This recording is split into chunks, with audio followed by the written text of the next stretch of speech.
আগামী 30 বছর যদি বিশ্বে কোনো তেল নাও থাকে, ওরা চলতে পারবে, প্লেন উড়াইতে পারবে। ওদের মিলস বন্ধ হবে না, ফ্যাক্টরি বন্ধ হবে না, ওদের ইন্টারনেট সেকশন বন্ধ হবে না, বিদ্যুৎ বন্ধ হবে না, ওদের কোনো কিছুই বন্ধ হবে না, কোনো প্রযুক্তি বন্ধ হবে না। এত তেল তারা এখন রিজার্ভ করলো কি দিয়ে? ওর দেশে ছাপানো বিনামূল্যের ডলার দিয়ে।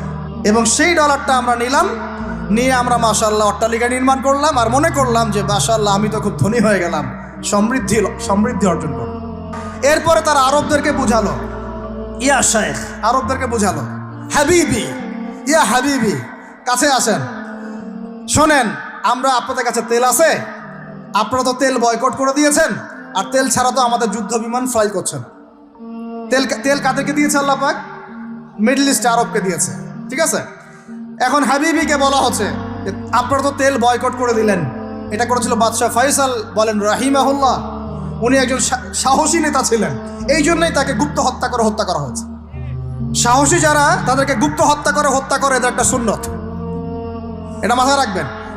খুব ট্যালেন্টেড একজন দেখবেন, খুব ট্যালেন্টেড একজন বিজ্ঞানী দেখবেন, হঠাৎ নাই, তাবাস করে মিসাইল এসে পড়ে গেল।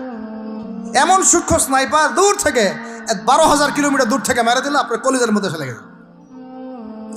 এগুলো জেনে বুঝেই আমরা প্রতিদিন সকাল করি, সন্ধ্যা করি, আলহামদুলিল্লাহ।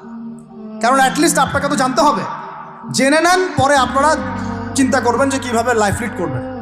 ফাযাক্কির ইন্নামা আনতা মুযাক্কির, আপনি উপদেশ দিন, শুধু আপনি উপদেশ দাতা। লাস্তা আলাইহিম বিমুসাইতির। ফাযাক্কির ইন নাফাআতিয যিকরা সায়াযাক্কারু মা ইয়াখশা, যারা আল্লাহকে ভয় করে তারা ফিরে আসবে ইনশাআল্লাহ। তো যেটা বলছিলাম, বাদশাহ ফয়সাল একদম বয়কট করে দিলেন।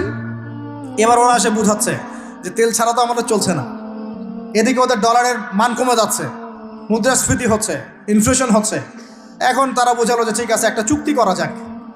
যুবকরা ভালো করে শোনেন, এগুলো জানেন না বলেই অনেক সময় আপনি সহি বলে সহি ভুল পথে যাচ্ছেন। ভাই, সহি পথেই যাচ্ছেন, বাট এটা সহি ভুল হয়ে যাচ্ছে। কথা বুঝাতে পারছি? সহিহের আড়ালে একটা মারাত্মক জয়ীফ আর জাল আকীদা আছে। এটা আপনার সামনে সহি দিয়ে ঢেকে দেওয়া হয়েছে, বুঝতে পারতেছেন না। এই জায়গাটাকে ভালো করে বোঝেন। যখন উম্মর সাথে কেউ গাদ্দারি করে তখন সে সহি থাকে না। উম্মতের সাথে কেউ যদি গাদ্দারি করে তখন সে কি থাকে না? সহি থাকে না। এখন আসেন, আমি ধর্মতাত্ত্বিক কথা বলছি আগে। এখানে বাদশাহ ফয়সাল তাকে কনভিন্স করা হলো, ঠিক আছে আমরা তেল কিনবো, আপনাদের কাছ থেকে কিনবো, আপনাদের গালফ কান্ট্রি যেগুলো আছে এদের কাছ থেকে কিনবো। তবে একটা শর্ত, আপনারা তেল বিক্রি করবেন শুধু মার্কিন ডলারে, অন্য কোনো কারেন্সিতে তেল বিক্রি করতে পারবেন না। বলেন নাউজুবিল্লাহ। আপনি বাংলাদেশ গভর্নমেন্ট যদি গিয়ে এক ব্রিফকেসের মধ্যে 1 কোটি টাকা নিয়ে যায়, বুঝেন কথা, বুঝতে পারতেছেন?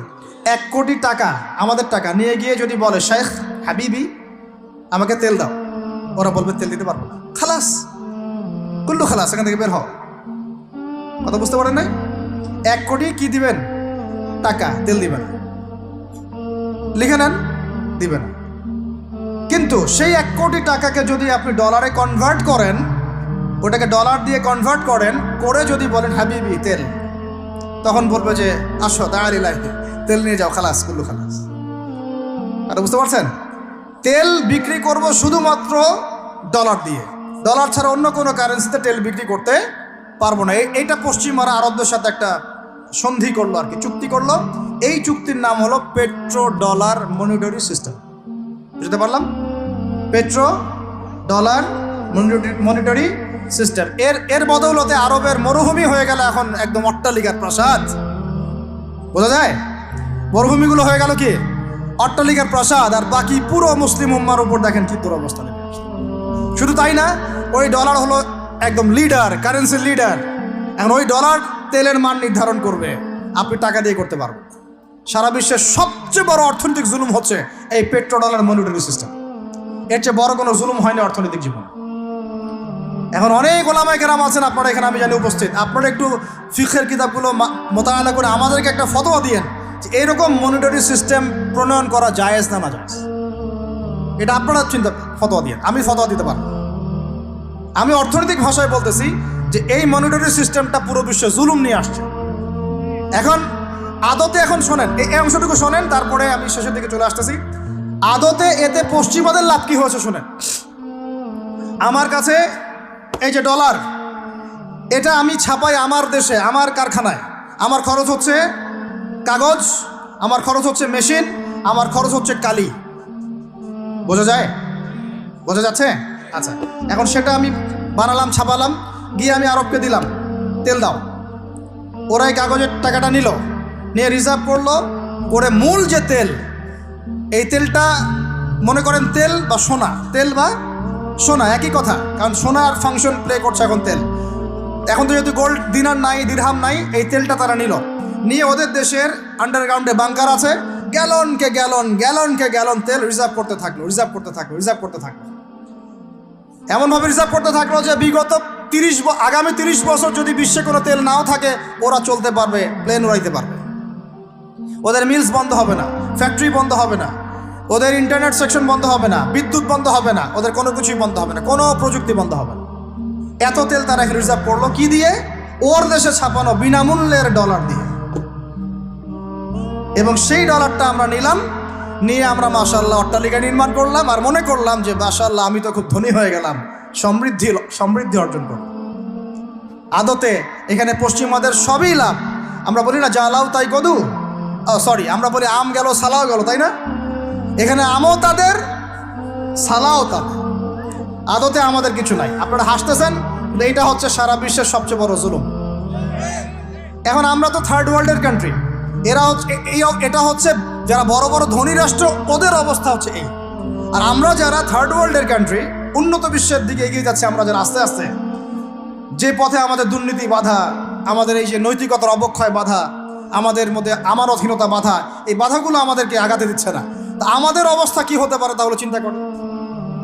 এখন আমরা এই জায়গায় আছি, এই জায়গায় বসে বসে আপনি মনে করছেন যে আপনি মাশাআল্লাহ খুব পাক্কা মুসল্লি, হালাল খাচ্ছেন, নামাজ পড়তেছেন, তাহাজ্জুদ গোজার, জান্নাত কিনে নিয়েছেন মাশাআল্লাহ।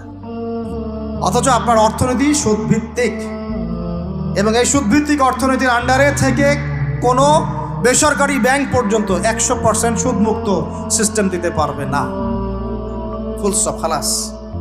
আর এর উপরে আবার আছে ঘুষ, তার উপরে আবার আছে দুর্নীতি, তার উপরে আপনারা আবার মাপে কম দিচ্ছেন, তার উপরে আবার পণ্য মজুত করছেন, মার্কেটে ইচ্ছাকৃতভাবে প্রাইস বাড়ায় দিচ্ছেন, এই কাজগুলো করছেন। আমি শিক্ষিত একটা সমাজ পেয়েছি বলে কথাগুলো এভাবে মাহফিলে বললাম। এগুলো মাহফিলে কিন্তু আলোচনা হয় না। এগুলো কি মাহফিলে আলোচনা হয়? আমরা বিশ্বাস করি গাজীপুরের শহরের মানুষ, সব ঢাকার মানুষ, আপনারা সব বুঝেন, ইন্টেলেকচুয়াল অডিয়েন্স আছে নাকি। এই কথাগুলো খোলামেলা বলার কারণেই ওদের দ্বারা পালিত কিছু তথাকথিত শায়েখ আমার উপর খুব ক্ষিপ্ত। এর আকীদা ঠিক না, এর মানহাজ ঠিক না, লেকচার শোনা যাবে না, ইত্যাদি ইত্যাদি। ঠিক আছে, আমারটা শোনার দরকার নাই, তোমাকে শুনতে কে বলছে? তোমার শোনার ইচ্ছা করে না, তুমি শুনিও না। যাদের শোনার ইচ্ছা তারা শুনবে ইনশাল্লাহ।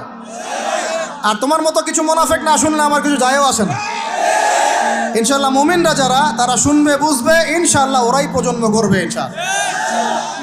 আর আমাদের ভুল হতে পারে, ভুল হলে সেটা ওলামায়ে কেরাম সংশোধন করবেন।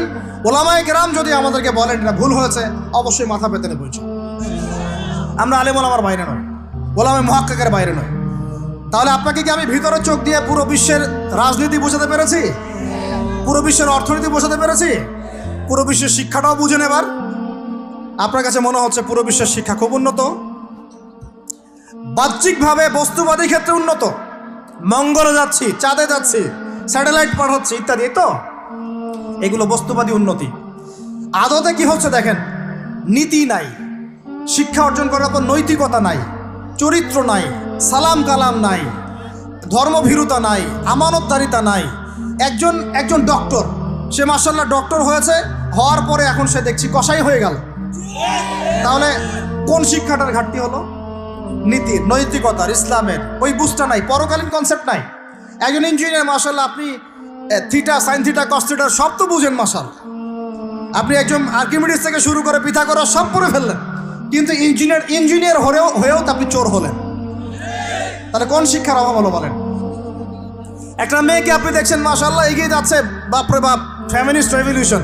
আদতে ওর গায়ে এখন একটা গেঞ্জি, ওর গায়ে পায়ে একটা জিন্সের প্যান্ট, বাহিরের চলাফেরা দেখে তার অঙ্গ প্রত্যঙ্গ সব স্পষ্ট দেখা যাচ্ছে, সে স্পষ্ট বেপরদায় চলছে।